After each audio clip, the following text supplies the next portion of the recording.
اب یہ ہے کہ بیوی کو قرآن کی تلاوت بہت اچھی لگتی ہے. اب ہم قرآن پہلی بات تو پڑھیں, اچھا پڑھیں. دوسری جو سب سے امپورٹنٹ بات ہے کہ قرآن کی تفسیر پڑھیں.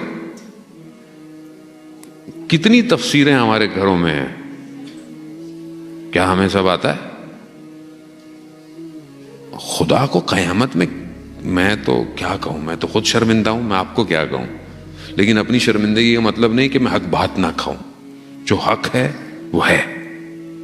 قیامت والے دن قرآن گلہ کرے گا, شکوہ کرے گا کہ ایک ہی ایسی کتاب تھی جو جاویداں معجزہ تھی, مستحکم کتاب, محکم کتاب, کوئی تبدیلی نہیں جس کے اندر.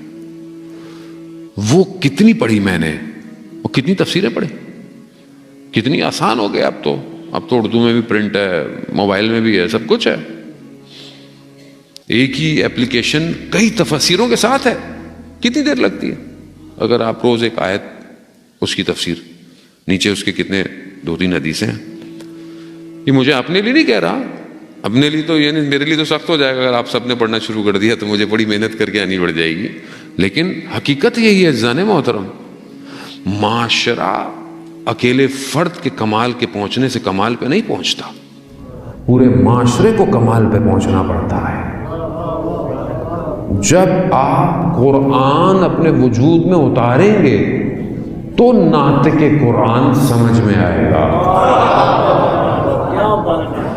آج امام نہیں ہے, آج امام ظاہر میں نہیں ہے, ہمارے امام غیبت کے پردے میں. خوب امام کیا ہے؟ امام ناطق قرآن ہے. خوب ناطق قرآن نہیں ہے ظاہر میں, صامت قرآن تو ہے, صامت امام تو ہے.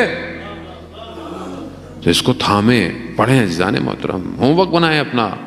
اگلے آیت کیا پوائنٹ کہہ رہی ہے, کوئی تفسیر لیں, ڈاؤن لوڈ کریں, کچھ بھی کریں, اپنے لیے اسٹریٹجی بنائیں.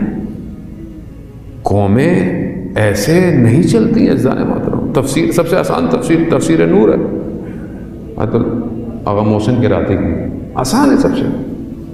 پوائنٹس میں ایک آیت 3-4 پوائنٹ, ایک آیت کیا پوائنٹ کہہ رہی ہے, بہترین ہے جوانوں کے لیے.